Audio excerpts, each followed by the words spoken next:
everybody, welcome back to the dig site, and today we are back with yet another Jurassic Park Abandoned Mysteries episode. And, wait, hold on, haven't we done this already? Oh yeah, that's right, we have done this. Many of you may be wondering why I'm doing a part 2 to the SS Venture video. And, well, as you can see from the thumbnail, it's not to talk about the captain and how he died, but rather why the T-Rex decided to go into the cargo hold after killing everybody on board the ship. And you know, I feel like I remember talking about a certain show in the last episode too. Oh yeah, that's right, Chaos Theory. And, guess what? I still haven't watched it. Now, it's not because of the school final exams I had last week or studying for some other big thing. Nope, I just haven't watched it.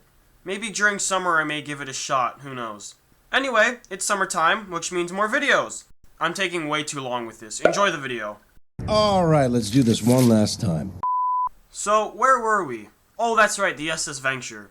Now, before we start going over some of the possibilities as to why the T-Rex went into the cargo hold, it's good to mention that the cargo hold was not where the Bull Rex was originally held. I have a feeling that quite a few people had the impression that the T-Rex was being transported in that confined space from Sorna to the mainland, but in reality, that's not true. On Isla Sorna, just before Ingen and the crew leave the island, we see the Bull Rex trapped in some sort of metal cage. For reference, this is the same cage we see being used in Jurassic World Fallen Kingdom. And we can see this cage on the deck of the ship after the SS Venture crashed into the harbor, now only destroyed, confirming that the T-Rex was not being transported in the cargo hold. Another reason why the T-Rex wasn't originally being held down there was because of Peter Ludlow. During the investigation on board the ship, Peter Ludlow says, "Check the cargo hold! There may be crew down there! Everybody off the..." Now, if Peter Ludlow knew that the T-Rex was being stored down in the cargo area, why would he tell people to open the only thing separating civilians and the destructive animal? The answer to that is that he had no idea that the T-Rex was hiding down there in the first place, because originally the T-Rex was trapped on top of the deck in the cage. So, when he saw that his prized animal was no longer present on the deck, he probably assumed that the T-Rex fell off the boat and drowned. Now that we definitely know that the T-Rex was supposed to be trapped on top of the ship, let's figure out why the large animal would consider going down into the cargo area after killing everyone. For a better understanding of this scenario, go watch my last Jurassic Park Abandoned Mysteries episode. For this episode, there are two plausible theories. During this scenario, we have to remember the element that the Bull Rex is trapped in. That is, on a large boat that's gaining speed with high winds, potentially bad weather, and limited space to move around. Now, for a human, these conditions are easy to deal with, but we are talking about a large panicked animal that just woke up and is in a narcoleptic state. Now, even though the large beast is in this state, we have to remember that the T-Rex is an intelligent animal, most likely feeling uncomfortable out in this new, unknown, and scary terrain.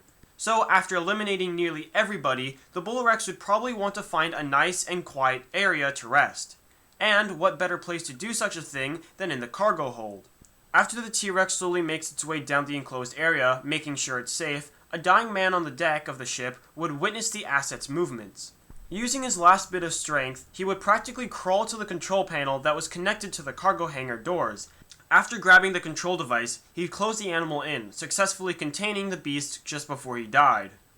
Now, this theory would make sense. After all, the T-Rex is still an animal that can make its own decisions and can react to stressful situations, especially when it wakes up in a mysterious new environment.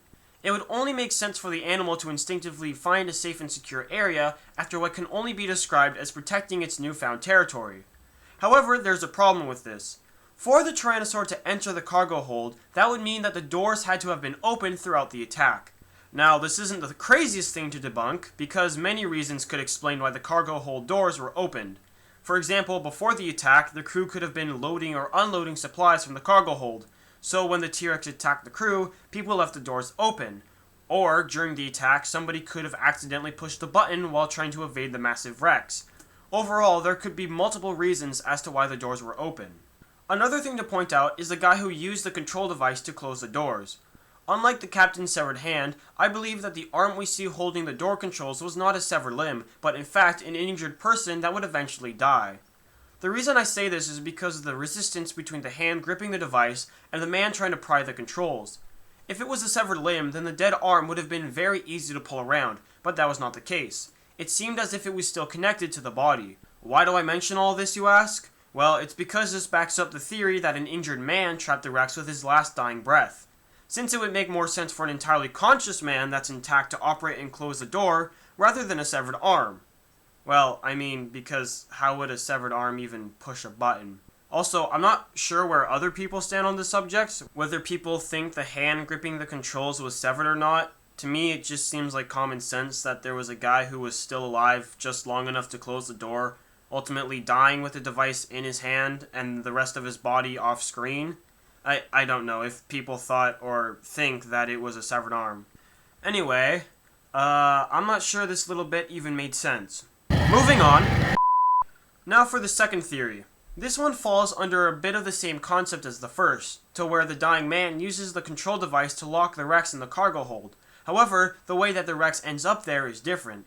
This theory includes a second crewman that managed to survive the initial Rex attack. The events would go something like this. After the T-Rex killed the captain, the second crewman would be hiding from the large beast. Quickly, he would notice a slowly dying man near the control panels for the cargo doors. The crewman would quickly and sneakily run up to help the man, but once he got close enough, he would realize that the damage done to his body was beyond repair. After a quick exchange of conversation, the functional crewman would tell the dying man to close the cargo doors on his signal. Without arguing, the dying man would grab onto the door controls and hold it tightly, waiting for the next part of the plan. Suddenly, the second crewman would start jumping up and making noise as he made his way to the cargo door. The large T-Rex would see the man and begin advancing to his position. Eventually, the crewman would make his way down the steps of the cargo area, with the Rex cautiously following. On top of the deck, the dying man who held the controls would watch as the large beast disappeared down below. Suddenly, he heard blood-curdling screams coming from the enclosed space. Realizing that that was the signal, he pushed a button on the device, causing the doors to slowly close above the animal, successfully trapping the Bull Rex. Not long after, the man above on the deck fell to his side, gripping the door controls in his hand as he died. So, what do you think? Do you think that the Rex just went into the cargo hold on its own instinct, to where a dying crewman near the door controls trapped the unsuspecting creature? Or do you think that a heroic crew member sacrificed himself to lure the animal down below, and then that's when the dying man trapped the beast?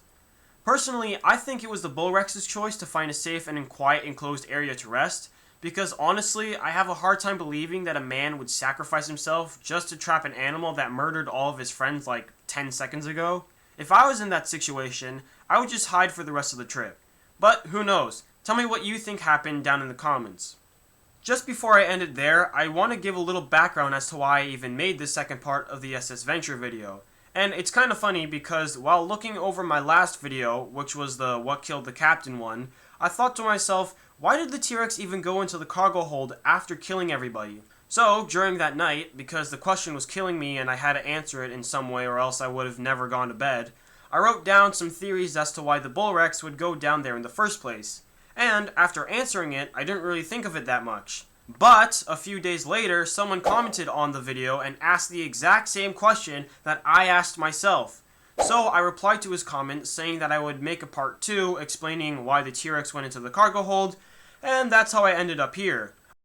Anyway, if you enjoyed this video, make sure to like as well as subscribe to the channel. Also, make sure you turn on the notification bell so you don't miss any more of my videos. I hope I see you in the next one, and I hope you have an amazing rest of your day.